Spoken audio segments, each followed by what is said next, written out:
Hi guys, welcome back for some more fun. I don't know.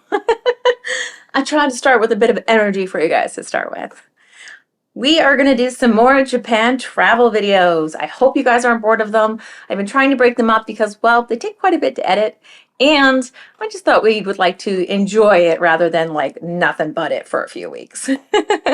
I'm going to have some more epic footage to share with you guys because we did so many things. The span of 3 weeks really felt like a long time, but did not feel like a long time. And we did so many things because I wanted to experience a lot of different things culturally, things food-wise, experiences. I figured I've made it all the way there. I gotta have some fun, right? So we have a few of my favorite things left to discuss, or to share, I should say. Now, of course, if you guys want to see more of me, or these, you guys should click that subscribe button because I put out new videos every Wednesday. I do travel videos like this one, out and about my life, vlogs, try-ons, sex toy reviews, BTS from my adult career. Yes, that kind. So there's so many things that I love sharing with you guys here. And honestly, if you don't subscribe, you're just going to miss out, which is no fun. So I spent my birthday this year in Japan, which was so much fun. I love that I got to go away and do something interesting for my birthday. We did so many fun things. We were in Kyoto, which Kyoto is it's more mid to lower island. It has more of your cultural stuff in it. It has more heritage. So I really enjoyed Kyoto just in general.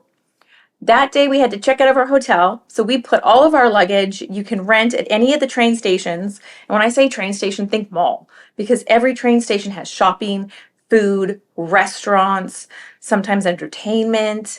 They also had lockers, so you could pay to rent the locker for the day, and they were large enough to fit your suitcases. That way you could still explore and not have to drag it with you. Very key.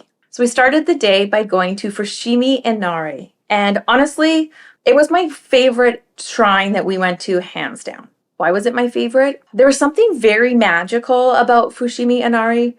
Not just the red Tori Gates, which were beautiful, just the environment. When you go to Fushimi Inari, literally you're going to climb the mountain Inari so you can go to the deity, the Inari. And along the way, you stop at several different stops. They have lots of different little areas that have minor deities there with shrines for all of them. These are all the individual little shrines. As you go up, you stop in various places and they are everywhere. With more Tori Gates.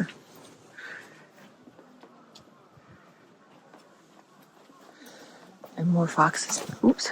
And the path dips there.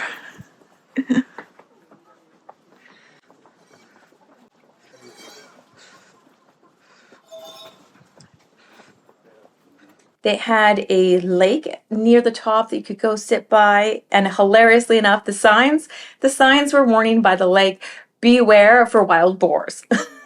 We weren't there during wild boar season, but I found that entertaining all the same. Now, Fushimi Inari, when you get there, there's the lower area, which is very interesting. They had lots of buildings, lots of little temples.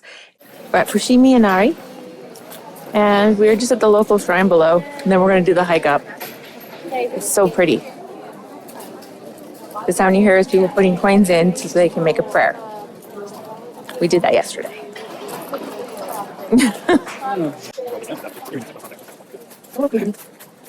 Wow. Everything's so ornate and gorgeous.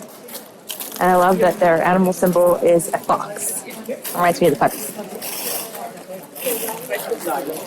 At all the shrines and the temples, you can buy little prayer pieces, and you either do paper or you get like little ornate pieces of wood, and you put your wish upon them. And you put them here in hopes that the deity or the Buddha will grant your wish.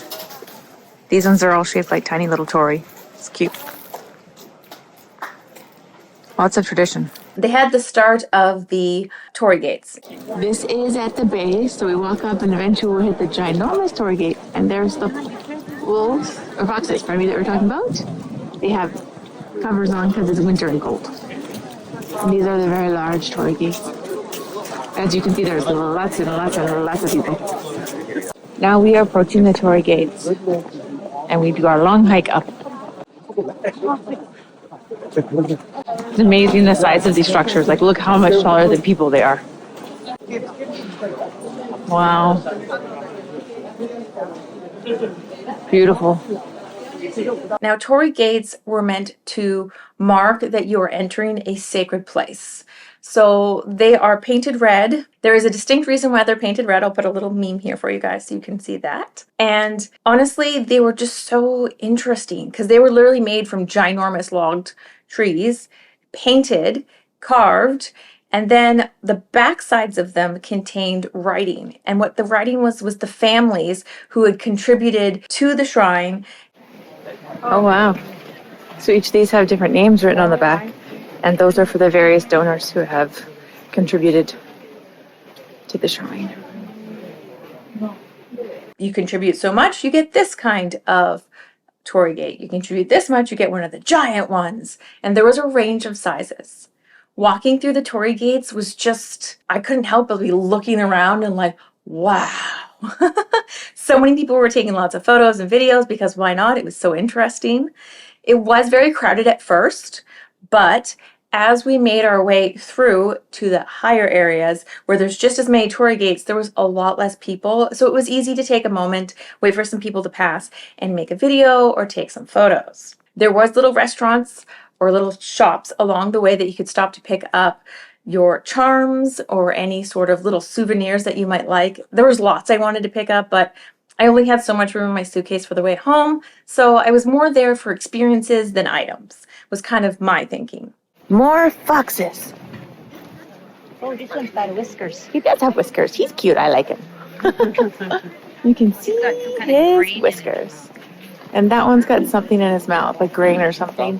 We noticed that some of them have stuff and some don't, and usually not the same. Now, climbing the Mount Inari, it was an hour and 45 minutes round trip. I will show you a picture of the map. The map made it look like real short trips. No, very long. And you were walking uphill for a lot of it, and then eventually downhill for quite a bit, which was entertaining and fun in its own. We keep going up higher in the mountain, and there keeps being more Tori Gates.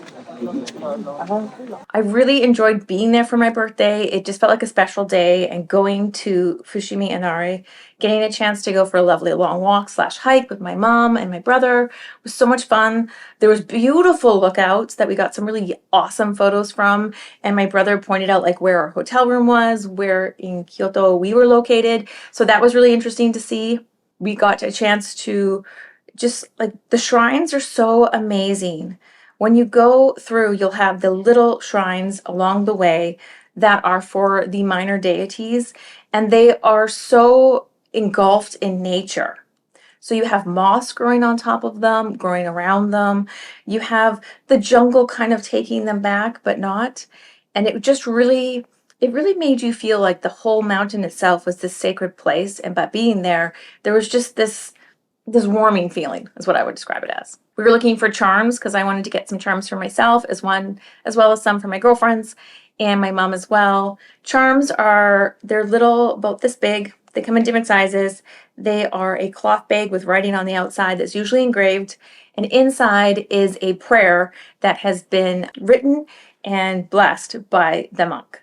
So you take that with you. You get different charms for different things. So there's charms for good health, good fortune, for warding off bad spirits, for being a good student, good driver, all sorts of stuff. It was really interesting that they had so many.